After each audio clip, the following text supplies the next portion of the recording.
I was a character. I was trying to find myself through a character. I was making different hairstyles and sagging my pants, and I was off.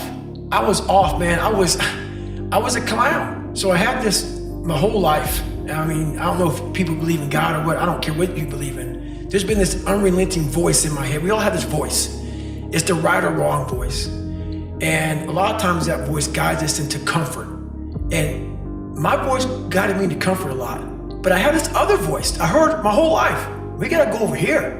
We gotta go over here to that rock pile, over in the fucking corner, where nobody's at. That's where victory's at. We're over in that corner. So this voice was giving me all these answers. Now, I wasn't a real smart kid growing up, but I had this crazy voice in my head saying, over there is where the fucking answers are. And I wouldn't listen to it because over there was pain. Over there was me looking in the mirror. Over there was me being accountable for all these things that went through my life. Even though people put them on me, it's now mine to own. And I didn't want to go over there by myself, but I had to. And this voice was guiding me there. It's God, whatever you want to call it. But that's what it was in me. And I look at it as psychological warfare. And that's where I started learning that life is one big psychological warfare that you play on yourself. You play on yourself, man. The most important conversation I ever had is with myself.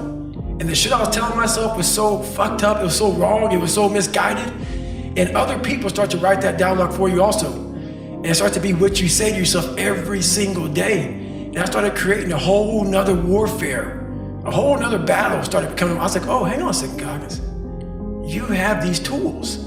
You have these tools. Your life was basically the perfect grounds for training for where you need to go in your life. All the beatings, all the bullying, all the, you going through learning disabilities, all the struggles. It was the absolute perfect training ground for you to go to where you need to go. And that's how I started looking at my life versus woe is me, poopy pants, kicking rock down the street mentality. It was nice. You were training. For the first 18, 19, 20, you were training for this stuff, man. You had the advantage of everybody else versus, my God, they're so above me. They came from a great family. Mom and dad love them. They didn't have to learn, they didn't stutter, they didn't struggle. No, man, your struggle is what made you who you are now. So I started flipping this into a whole different, I started being a master of what I was scared of. I was scared of my mind. And I became literally a master of that mind. I used to look at my life from a different vantage point. And when you're in all the muck and you're just walking in muck and walking in muck and walking in muck, you don't see that if you look off to the fucking left of the muck, there's a sidewalk, brother. Get off of it. You have your head down looking in this muck. Once I saw the sidewalk, got the sidewalk, I got a little break. And I got a different vantage point. And then from the sidewalk, I found a cliff. Then I found a mountain. I got way up high on top of my life and looked back down on it and said, okay, I gotta figure this out, man. I'm not going anywhere. I'm starting to lie. So when you have a messed up foundation, I started lying about everything. I wanted people to like me. I wanted to be accepted in some society of life, some social society. And I was like, man, this isn't the right way. I messed up here, I messed up here, I messed up everywhere. And so I realized the worst thing that happened to me is I lost myself. I never had myself, I never found myself.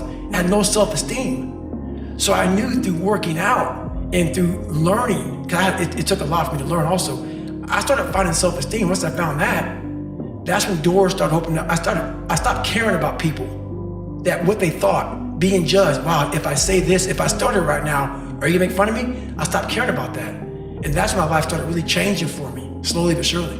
I didn't care about losing weight. I didn't care about being the fastest person. I wasn't making the Olympics. I wasn't going to pros. I could barely read and write when I was a junior in high school. I wasn't going anywhere. I saw working out as a way for me to build calluses on my mind. I always equated training to mental toughening. Like, it always looked brutal. People waking up early and doing all these things, and it looked horrible. I was like, wow, man, I gotta start doing that. Not to get better, bigger, and stronger, but that is what's gonna build me. That looks uncomfortable. That looks brutal. And getting up early, I don't wanna do that. So I made this long list of things that I don't wanna do. And through that, I found myself. I started, I'm like, you guys aren't doing this shit in high school. You guys are getting up at 5 o'clock in the morning, running over here in this golf course. So I started seeing myself very differently than the average human being. I was like, hang on a second. I have something they don't have. And that's when I started to develop these things through working out. It was this great, never-ending work ethic. And through work ethic, I developed self-esteem. I struggled my whole life, but I ran from it. So I started realizing, man, I gotta start facing the struggle, and I gotta be mentally strong for the struggle. So that's why I started coming up with like, I'm training for life.